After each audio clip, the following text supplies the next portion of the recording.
قلت لكم على صفحتنا على الفيسبوك، ودايما بقول في الفيديوهات ان الامل موجود. واخر مرة اتكلمت فيها قلت لكم ان في اخبار كتير حلوة جاية، لكن كالعادة لازم نفهم صح من غير تهويل ولا وعود وهمية. دي في 2026 والنهاردة بالذات عندنا تطور قضائي مهم جدا. يوم 25 اغسطس 2026 قرر القاضي ريتشارد جي ليون الحكم اللي الناس كتير مستنياه في قضية ايفانوف صدر النهاردة. يا مساء الخير عليكم يا شباب، عاملين ايه؟ يا رب تكونوا بخير دايما. في بداية الفيديو ما تنساش تعمل لايك وشير وكومنت للفيديو واشتراك للقناة عشان توصل لك اكبر عدد من فرص الغلابة. ما تنساش تتابع صفحتنا على الفيسبوك فرص الغلابة، ولو انت اول مرة تشوفنا تابع معانا وان شاء الله ربنا يكرمك بسفرية وتطلع من بلدك. مش هطول عليكم اكتر من كده، يلا بينا ندخل في الشرح على طول. الحكم جاء في مجموعة من القضايا المتعلقة بسياسة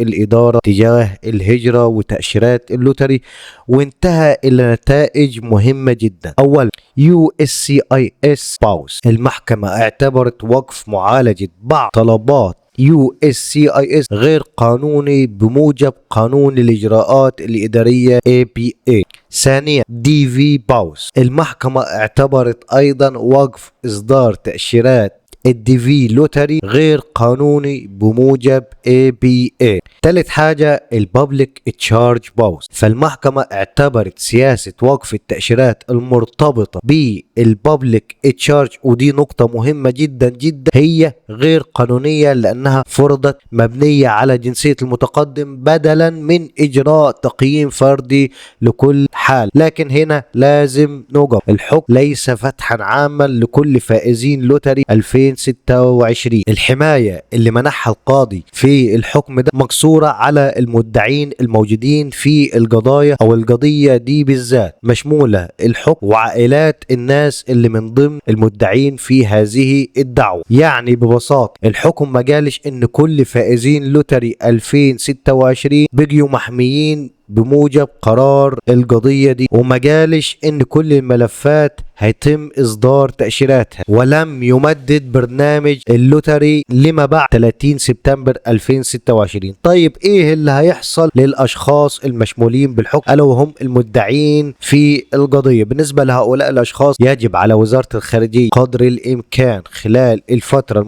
المتبقية من السنة المالية اعادة النظر في الدي في باوز اللي هو توقف اللوتري والبابليك تشارج باوز، وتبص في الطلبات بتاعه الناس دي وملفاتهم لانها اترفضت بسبب القرارات اللي صدرت من الحكومه دي. كمان لازم على USCIS استئناف المعالجه الطبيعيه للطلبات الخاصه بالمدعين المشمولين دون تطبيق تعليق USCIS. لكن لو الملف عنده سبب قانوني مستقل للرفض فالحكم ما بيمحيش السبب ده، ولو عندك مشكله امنيه او قانونيه اخرى مستقل الحكم لا يعني تلقائيا تجاوزها. وهنا الجزء اللي يقلقنا جميعا، 30 سبتمبر 2026 مازال قائمة وعلى الابواب. الحكم لم يمنح تمديدا لفائزين لوتري 2026، يعني حتى مع الانتصارات القضائية المتتالية البرنامج ينتهي قانونيا بنهاية السنة المالية، والتأشيرة لا تصبح مضمونة لمجرد ان سياسة معينة تم اعتبارها غير قانونية. طيب في ناس كتير بتسأل وتقول لوتري 27، هنا ايضا لازم نكون دقيقين جدا. القاضي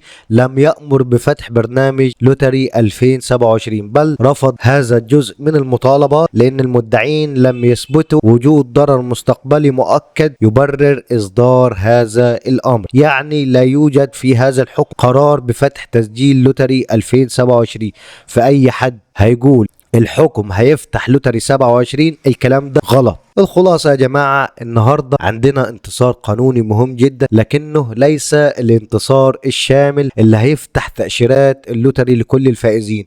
القاضي قال ان بعض سياسات الإدارة غير قانونية واعطى حماية مباشرة للمدعين المشمولين في القضية، لكن بالنسبة لباقي فائزين لوتري 2026 المعركة لسه ما انتهتش. ما زالت هناك قضايا تانية أخرى، وما زالت وزارة الخارجية مطالبة بالتعامل مع الأحكام الايام دي، وما زالت الملفات العالقة تنتظر مصيرها، والاخطر ان الساعة بتتحرك بسرعة نحو 30 سبتمبر. وعشان كده انا بقول لكل فائز لوتري 2026 لسه ما تقولش على نفسك ان الحلم انتهى، ولسه برضه ما تقولش ان الفيزا مضمونة. احنا السنة دي في اكتر سنة واكتر الفترات حساسية في تاريخ اللوتري. الامل موجود طالما القانون بيسمح بالحركة، والساعة لسه ما وصلتش ل 30 سبتمبر، فتفائلوا ولسه في حاجات كتير حلوة جاية. الحكم ده خاص بالمدعين. ألف مبروك لكل الناس اللي كانت مشتركة في القضية دي، وإن شاء الله نسمع عنهم أخبار حلوة، ونسمع إن تم طباعة التأشيرات ليهم. ده بالإضافة إن القاضي أجبر وزارة الخارجية إنها تبعت تقريرات كل 14 يوم لحد نهاية السنة المالية، ألا وهي 30 سبتمبر 2026. وبكده نكون وصلنا لنهاية الفيديو الخاص بينا. ما تنساش في نهاية الفيديو تعمل لايك وشير واشتراك للقناة وكومنت على الفيديو ده عشان توصل لأكبر عدد من الناس. فرص الغلابة. سلام.